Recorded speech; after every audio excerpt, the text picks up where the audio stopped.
baloba ozo c'est la billet na ngai oya ngai okutu na futa na mbongo na ngai si lelo bozo c'est la billet na pour prochainement to na posta ya batunyo surtout basa la wana po fati ndenga za botolo baki ki dépasse biso moko et c'est tozo majorité président to ça ya biso moko na qu'est-ce qu'on information il dépasse oyo to lobi wana yango wana to kosela mutu likambu na kosa likambu te to suki wana bato basana boye bake on a besoin de travailler parce que la minute oyo nous avons besoin de limiter poto ke de libo liboso okuta na ya Laura Sokoko mais ma batunyo bongo Sokoko opesa yo eza yo te ata soko ye na 50 personnes a opesa binonyo si kama mu égoïsme asko to bandi il dépasse vivant na bandina auto ben international vous devez comprendre que non mukolo déjà vendredi Vladimir Poutine a fêté l'anniversaire naïe et n'a pas parmi bateau na komela na lobby Poutine bon anniversaire pourquoi to lo babong to comme na ta oyo Congo za posta se développer mais bando ki Congo ba monani ebe pourquoi wana so ebisa yo makamweza ko inda Congo ba bengi pays solution mais ce qu'on s'appelle le roi yebaki promesse à comprendre que l'état pour y avoir tout ça il faut tous aller un Congolais de PRD au moins il y a un des akaboui so moi les kambumukie au moins na kaka to kamata n'est pas maman na bango to yebi c'est à la moine na tabakanga il présage là elle là kini maman mat alors toi on quitter si ko yo tata na yona maman na yona au botama na zamba bengo Tarzan osanga tata osanga mama tango so bete lisolo ya njili banjilo bazali ya tongo yo ko expliquer biso po nini aéroport ya njili benga aéroport ya njili meza njili te sko yo sko yebite babilo ko photo na otangisa yo makambo yo solo ba wana tata na mama na ba yebani place bauta et aujourd'hui ça pour ça to benna na ngana na Congo papa tika moi distance tika moi distance na mona mamusu na famille balobi ke no oyo ko makambo libota omoni ngana Gilles soto benani makambo libota okoti osali songi osuka na so poto sali libota tangu likambo ezali to ko attaquer bango nyonso awa sko yoka baso bloquer Didier Boudim pona koloba ke no makamu ya bloc pétrolier mon frère où est-ce que c'est ngamu na tinda nzambe ta kamata na diamant na or na cobalt na cuivre tala nzambe nde mutu aleki bola munyo nyonso nzamba kamati na babebe apesi biso bango ande eza biso te eza na biloko baponaka très bien monde on anda la tiboy alonga aponaki na la veste boy na sala boy président Chindenga zaki lelo abino na bilamba tout na ponier le robot mais il y a des histoires qu'on ne choisit pas et ça bano kobota na bande kobota manaba na bango ngana ponaka cheke nzambe tinanga nako nzambe ne mutu asala ke na bota mako congolais skotango asake na bota makongolais na promesse nzambe et ça eba ke fona za na lithium oyo na bloquer mokili mobimba nous avons raté notre développement na caoutchouc oyo Belgique asaki ba pine na monde a se retrouver mais nzamba lobby lokola une flèche alerte compagnie flèche retour match ezaka aller na retour ce ko yango nous tendons vers auto bengi électrique ba voiture électrique oyo bazolo ba énergie renouvelable ce qu'on a fait bisayo matière wana ba kosala la batterie na Congo yo na place fatia lingi ba congolais na lo bato na lo batterie alors désormais de côté kalisusu minerai brut très bien loko ya anglais on est matsakanga très bien na lobi boy alobi de côté kalisusu matière brut tokoya tomona ba chinois ba américain banani ba na Congo yaka kosomba nde batterie tamba yeto somba batterie yango moni batindi Jacques Yabula batindi Julien Paluku bake na Europe ba esi bango keno tozo sala auto bengi ba pesa 50 000 hectares na niveau ya Katanga pour basala zone spéciale économique bisika ba ndako ba minerai na biso ngana buleka zaka lithium pamba parce que bazaïba alobi bien basali note circulaire pour na bakino désormais na Congo tokobimisa suba minéré n'état brite te bazambia bosama kelele minéré na biso ebimaka epa na biso ekende epa na bango bataxe banini ezokota na mboka na bango siko eloko wana opesa bakongole ebele bulo epesi sikoyo États-Unis kipeleke tala oza na président toi na président alingi biso atali baaméricain aniati bango baarme non conventionnel wapi na New York d'abord ayesi bango ke Rwanda bino nde bosoutenir yasuka alobi ba mikanda nyonso ya monde yango baconvention bolakisanga bisika oyo bazwa interdire na pays moko exploiter minéré na ye pour se développer eza wapi elingi koloba boye yo Joe Biden yo soki nani omata okita pétrole na ngai na koexploite yango ande bayoki te obike bayokai te bakamati batindi John Terry babengi ye moko atombola abengi abiyaka yo na koyamba o na payote bokoko baafricain toreglaka makambo na se ya nzete fatia tie ye na tradition bokoko mopepe ezobeta bwatuni oyo climatiseur alobi te oyo fleuve Congo mopepe fleuve Congo ezobeta alobi papa na ye wa 4 chemin te kende koyebisa Biden boye amata akita pétrole na koexploiter yango oyo koyesa nini mais mon frère si on avait une opposition oyo eza républicaine c'est alors qu'on devait voir les déclarations de partout que nous soutenons les chefs de l'État pour une exploitation. Il y a 26 blocs pétroliers. Ça, c'est à nous. Alors, ces blocs pétroliers, et comme il s'habille sur notre budget, il y a 260 milliards de dollars. Bon, qu'est-ce qu'on craint les États-Unis, ça n'y Mouton, toi, soit un monde comme un monde lolé. Ouais, ça naturel. Au moins, ça aussi bon. Même à toi, on peut savoir tout le monde. Au moins, je n'arrive pas à comprendre. Je dois partir. Je n'ai que 15 minutes. Toi, ça va me soucier à l'idée de ça. De l'heure où on sauté sur la porte, Bando Télémacomonas, j'ai une réunion. Une réunion pour quand tout bien se continue la poche. Quand tu peux ça, Calolène, Nango. Papa, Olingo Lingate, quand tu peux ça, Calolène. Si quand les lots, ils ont peur pourquoi? La RDC a un nucléaire. La RDC a un iranium. Oye kosa la arme nucléaire. Ba pays nyonso toza nucléaire babanga bango. Ya mona Korea la mukana tongo Kim Jong la muki atali na bo Japon mikolo peut to soinité. Akamati mo eloko bambi bango ande. Parce que baso banga la velo na ba Rwanda. Poso na boye eloko na Rwanda. Rwanda a disparu. C'est pourquoi ils sont peur que doit développer secteur pétrolier na biso. Tous ala na ba mongo ebe. Congolais ça peuple moko ya makasi. Et là, on a yo, matama na yo, et ça correspond à l'âge na yo te. Parce que dans un déficit, il y a mili. Moi, je suis wakamba, moi, je suis maman, directement, je suis foufou.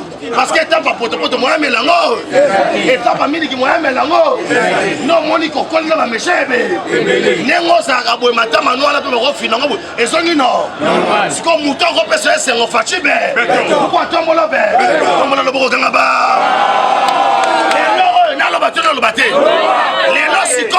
la RDC fait face au monde. Or, si nous faisons face au monde, ceux qui sont tous les Congolais, papa n'a pas fati. Mais, trahison c'est la carte. Pourquoi? Nous avons des Congolais à loyauté pas partagée. D'après cet exemple-là, vous n'avez gagné. Koubé Rosane de Ronabiso Tonimo. Nyamuga Rosane de Ronabiso. Mais pour la ligne à ta déclaration à Pamba, il y a Koloba qui est ensemble. Au solo Bayango, Yorana Bisayo. Yorana Bisayo. Na, un moment où Balobi, c'est le soir qui détermine si on est fils. Yorana Bisayo. S'ils sont nos frères, pourquoi quand nous sommes dans les malheurs, Bazo Yate. Mais quand nous sommes dans les bonheurs, Neba Mbango, Mouniemwe, Nabinomo, Moroko. Soit on attend on passe. On a que c'est besoin de Congolais. Soit on attend on passe. On va dire qui vient. Tout ancien président, soit qu'il est comme Ouezali, ou les autres qui sont en sécurité, agression, ayaka kaka. Dans mon en France, Batumba, journal Oyo, caricature, Otobeng Charlie Hebdo. Dans mon en François Hollande. Tous les présidents français, Bassim Manabou, je suis Charlie. N'a pas Congolais soit on a statut. Parce que ça va de l'intérêt à la sécurité, il y a France mobile. Les États-Unis sont pas un problème. Il n'y a pas de démocrates, il n'y a pas de républicains. Basangana Bangonio surtout autour ya mutumo. Asko boyo ke loko na lobe so batu. Merci. Ngana za chote pona élection. Pona ni. Tozana makambo photo sala avant to ke na bele élection. Tozali ba renseignement. To monike 30 to 40%. Ya bato yo baza na Congo, baza ba Congolais te.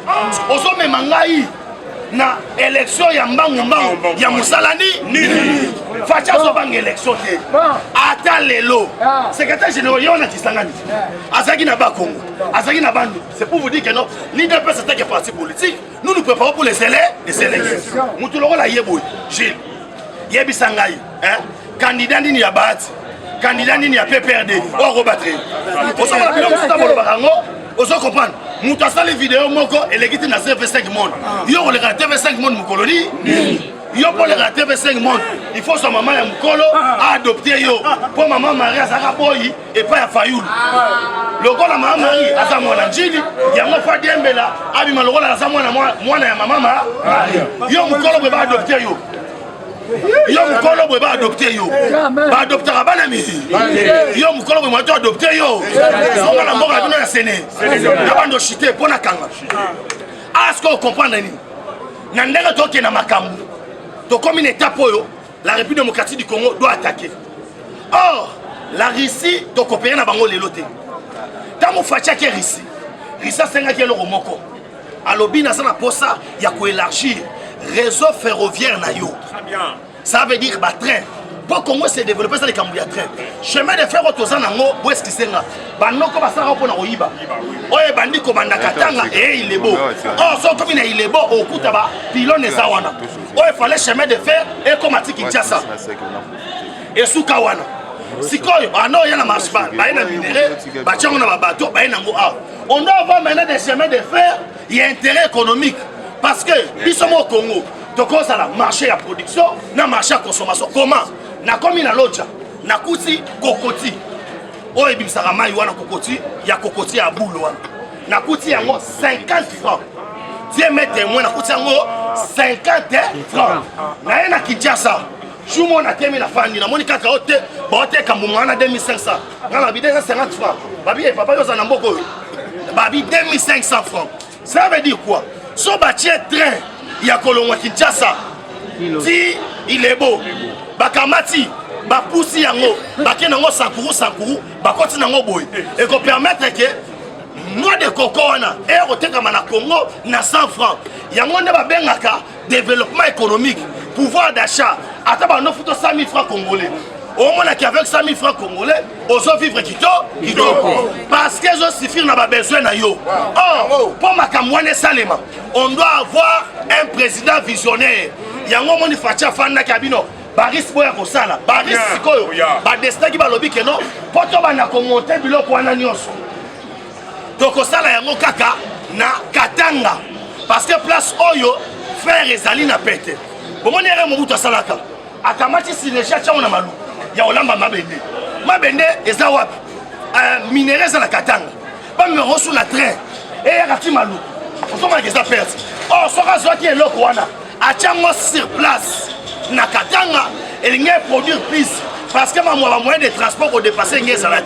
Bon, qu'est-ce qu'on a si ça? Ah, est-ce que mon Konzambo quand même a décidé à l'obino Risseya. Quand ça va américain ça ni. Ba américain faut être loko moko. Babanga ke loko. Babanga bango pona ba gagner deuxième guerre mondiale ba utiliser uranium na biso à partir ya Chikolobo si lelo eloko ba récompenser biso ezaka base kamina ne ba tongela biso esili sikoyo ils ont peur de quoi soki RDC to coopérer na Russie oh coopération na Russie bandi lelo te Russie akamati base na Tchèque Centrafrique akamati des satellites ya surveillance après biso les gens ne comprennent pas na miracle nini oh biso to kangi ba na vidéo Facha qui est à Bavandi, Kagama Vanda, Macron Vandi. Facha bien au Mingi. Monde sait comment déjà moderniser. Où est la tablette? Abiro, au Bakota Banan. Parce que KGB, groupe Oyo, il y a renseignement Baris. et puis ça arrive déjà toutes les informations. Il y a un moment on est dans la dernière minute, non? Tous M23 et ça organisé et ça boyé. Non, on va clairement que c'est le Rwanda parce que renseignement militaire n'a pas ça mais tellement biso nabino awa, il y a des gens qui sont faibles. Vidéo mo rebimio botala na mana na mokali basoda mo bazawana boenabo makamwa loku ya lokuta papa pona kozo mokonza mboka ya liboso na robisa bino il faut nzamba pesa autorisation ya mibale faut baso ba congolais to ndima ko trahir ta ke biso ba congolais to zali ensemble maintenant la poste na répondre secrétaire général ya INC boy po makamwa lobby tangu ya lobby asa secrétaire général ya INC biso comme un moto loba électron libre tobeta est comme un coffre parce que d'abord tant on retanye la ngayote élection Caméra était candidat en 2011 il y a lobby yote est Mobimba et Salina 65% électorat so Caméra était nagayemo candidat pour nani en 2011 a gagné l'élection poani bozolo makam et puis en 2011 coup azaka na moi réputation ya bien mais les lois sikoyo muto zolo banabiso réputation epo nana ko voter papa oyebi bien mota to sabana mike omona mama zo ebisayo kotambola na mwana wana ya muyibi po sino ta ko sala yo mabako kanga yo ande awa siko mwana ta mwana muyibi papa na swaki yo mutumala na pesa musa zo kando za boko mila e bonga na ko sala su coalition muto boko mila na boyi na ngamaka kendena no kendanga ngamo d'ailleurs kuna Genève na kendanga ngamo na base na ngande mketindi ka ngande parce que lelo solo ba kiota makelele ba base na ngakutu na samu tema to lingaki na biso yo mais papa wa ndolo ba keno botika ka akosha mais lelo papa iboka moni kaza muyi yango na zo bisa bino ke soki ocheto ya tozala ba ameno conventionnel pièce contre pièce biso to banga ka etumba oye koya mais nazana kanda parce que maman Amida Chati akangisi moko na biso ba communicateur ozo kopane akangisi maître Pinda sikoyo Chati ro ba komi Chati ya Amida ba komakana C boy A B C Chati ro ba komi na kasa makomi ba komi on na S c'est que ça yo oh ba français ba lobi qui se sent piqué connaît l'affaire sikoyo zo kanisela ni toi tu kotanga Chadar azaka na biso alongwa na IDPS bongo to bongo te soki mettre Pinda azaka na INC so alongwa INC a IDPS mabeni yo kikanda ya okangisa ye ya lobi ne lorote ya kamatika makoma na réseaux sociaux achango na page na siko zo kangisela ni tozo yebisa mama Amida mama to peso respect yo kutu noza boye biloko ezali moi to loba mingi ezate biloko eza IDPS viva tombola loboko no likolo ningisa yango ningisa ganga ba le parlement debout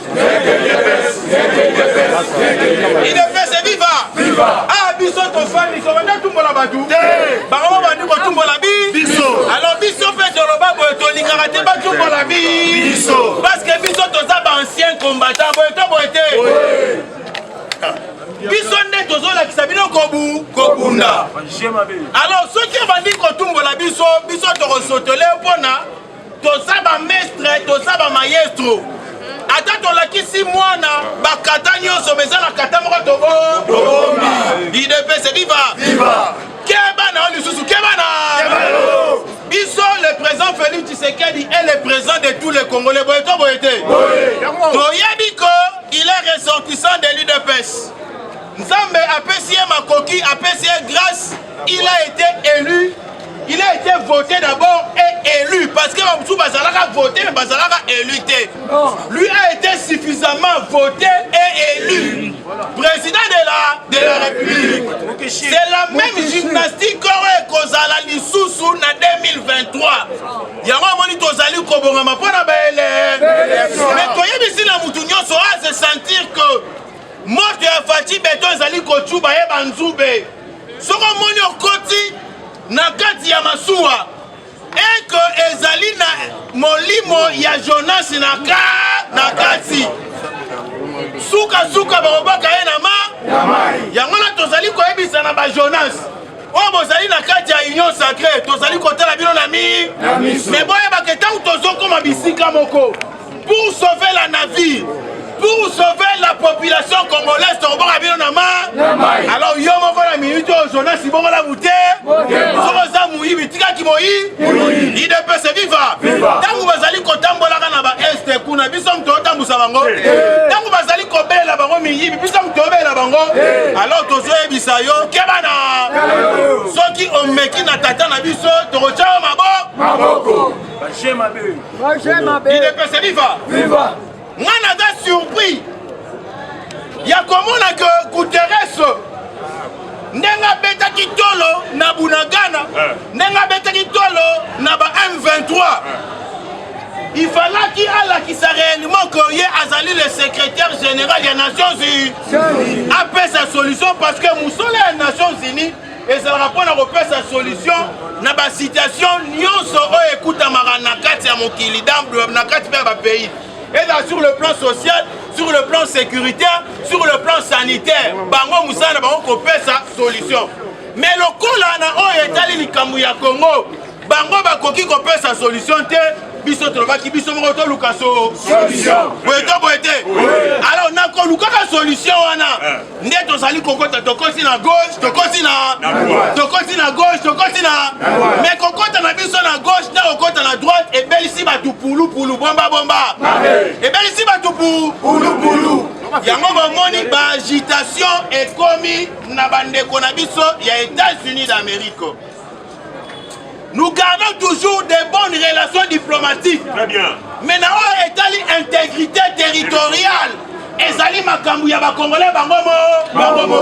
Il faut tomber la solution parce que les États-Unis sont arrivés au bout et les Nations Unies aussi sont arrivés au bout. Contre mille. Politique offensive et tout abeti bomba. Nazara qui souffrit à un ambassadeur français, Rino.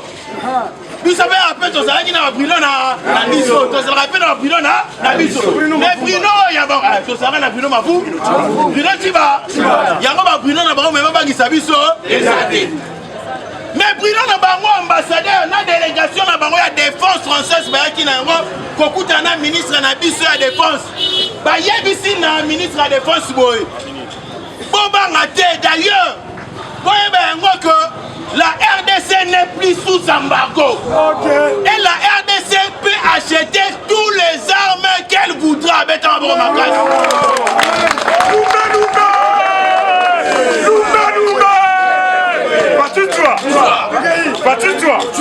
Allez, Fatih-toi. Il ne peut se vivre. Fatih, na ba peuple congolais kanga muka comme une opération somba matu yango moni ba américain ba linga te to teka ba bloc pétrolier na biso comprendre parce que ceux qui to teki ka ba bloc pétrolier na biso bloc kala ya liboso pour y kosombata Satan était au Rosombata, 200 drones, oh ya ba Ukrainien. Oh en Lukaka, Munguna bisika yoso, Azali. Toteki bloc ya mi balé. Toroyi Kosomba attaque 250 chars de combat. Il ne peut se vivre. Soyez toteki ya mi satu. Tosombi Satan 3, Tosombi Satan 4, Tosombi Satan 5. Il ne peut se vivre. Alors, Banguna Babudisa Biso, est-ce que Barotelema Yama Bazolinga ba affaiblir Biso sur le plan financier. Alors, Biso Tolobi Boé, le cola, ba bloc pétrolier wana ezali à Biso Boéto Boété, ba bloc gazier ezali à Biso Boéto Boété, le cola paie ba étude ezali qui déjà mené par l'excellence Didier Boudimbu na cabinet na ye. Ya ba expert ba mené ba étude ba trouver que ceux qui attaquent au teki ba bloc pétrolier na Biso ba exploiter en gros danger environnemental et causalité. Alors, États-Unis ont non, danger environnemental. Danger environnemental. Bino Borosala, Babombi na Bino Kuna. Danger environnemental. Bino Borosala, ma centrale nucléaire et Belo Zali ko polluer le monde. Je crois que Bison de Tokomaka, c'est Bino Borosala Mokili, ils ont fait sa solution. Bonsoir oxygène à bien, bonsoir carbone à bien, bon bénéficier de la forêt, na biso sur le bibo. forêt banzete pour bénéficier mais nyonso eza na cette rosalela ya lokola nation na pétrole ezali mais biso mo temde to la pétrole boye to boye te siko ya bino osala bino pasi pour nani na kangela pour natikela baninga msusu espace Chéribe okende oyo Chéribe okende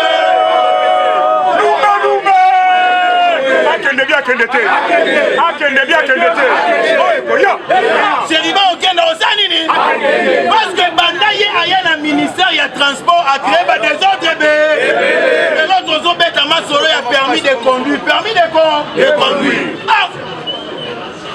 le chef de l'État na précédent conseil des ministres après ça qui instruction que toutes les imprimés des valeurs doivent être imprimées dans la banque centrale. Mais Chéribe Okende, pourquoi ils ont d'abord imprimé dans la banque centrale de 1? C'est pour qu'il y ait la fiabilité et la sécurité à ma pièce. De 2, c'est pour que Mbon ait contre la trésor public. Yo Chéribe Okende, Chéribe Okende. Dans le ministère du Transport, il y avait une commission au niveau du secrétariat général. Où il constatué sur comment mettre en place un nouveau permis de conduire. Il y a une commission a mis un cabinet or qui le secrétariat général. Dans la commission a changé l'équipe Mosou, l'équipe Oyaye Moko. Il ne peut se vivre. Et l'autre raison peut sa passe, et l'autre raison peut sa passe. Permis de conduire. Et ça n'a pas passeport, bien qu'il y ait un avion qui a voyagé. Mais quand on veut rendre mon passeport, ils allaient correspondre à l'identité à Moutou. Donc tu peux aller quelque part avec un permis de conduire plutôt ils allaient valable. Accès à Banzela et Belé. Donc en quelque sorte, ils allaient pièce d'identité à Moutou. Il ne peut se vivre. Si on est là en pièce d'identité, on a. On va passer un Libanais. Il ne peut se vivre. Est-ce que tu comprends maintenant? Donc Chéribe Okende s'apprête, il y a coupé ça. Marché, il a permis de conduire à un Libanais pour la salle. D'office, Azali ko violé, penser à chef de l'État, il y a qu'on remettre imprimé sur des valeurs dans la banque centrale. Alingui chef ou toi, Alingui chef ou t'es. Alingui Moïse Katou. Moïse Katou Bazali très. Il n'est pas se vivre. Objectif, il y a Libanais et Zalini. Ezali entreprise moko ezali en connivence avec l'ensemble. C'est-à-dire tant mbongo e bandokota, moi ba rétrocession ba pourcentage wana et que l'ensemble on va préparer ba élection na bango boye ba biso boye ba bi. Il ne peut se vivre. Et d'ailleurs en respectant qui principe de loi, il y a passation du marché. Le qu'on a respecté en côté, marché n'a pas toti en croix, toti en nini. Il y a ici la Chéribe Okende, yo quand a bisara na osa nini. Parce que il y a pour créer des ordres dans le ministère du transport. Tout ministre qui ne veut pas qu'on respecte vision un chef de l'État, l'applicabilité de Rochaye Libanda. Il ne peut se vivre. Merci. Eshima, votre magazine qui bat au rythme de l'actualité. Une réponse à vos besoins en information, un éclairage dans divers domaines. Impartial, documenté, instructif. Eshima au cœur de l'info. Dans son édition spéciale, IGF Eshima Magazine évoque les 35 ans d'existence de l'Inspection Générale des Finances, IGF en sigle. Dans ses colonnes, le magazine revient sur le travail abattu par ce service d'audit supérieur ainsi que les innovations apportées, des performances reconnues au niveau international. À la une, l'interview exclusive de Jules Alingueté. Face aux prouesses réalisées par son service, l'inspecteur général chef de service martèle sur la volonté politique du président de la République, Félix-Antoine Tshisekedi, pour redynamiser l'IGF afin d'assainir les finances publiques. Le doublement des structures opérationnelles, le recrutement de nouveaux inspecteurs, l'amélioration des conditions de travail du personnel, plusieurs innovations qui rendent à ce jour l'IGF plus performante. le travail de l'IGF salué à l'international. Après un travail apprécié au niveau local, la lutte que mène le président de la République à travers l'inspection générale des finances IGF est aussi saluée par des partenaires internationaux. Au FMI, à la Banque mondiale, aux États-Unis et au Parlement européen, l'IGF vend positivement les résultats de la lutte contre la prédation des finances publiques. Le chef de service de l'IGF a été primé par Forbes Africa pour sa lutte contre le détournement des deniers publics.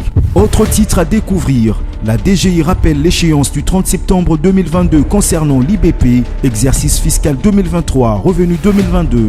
SONAS, Lucien Boniemé Ecofo fait bénéficier à ses cadres et agents une formation sur la passation des marchés publics. Tissia Mukuna, DG de la société La Quinoise, lance son usine de café 100% congolais à Kinshasa.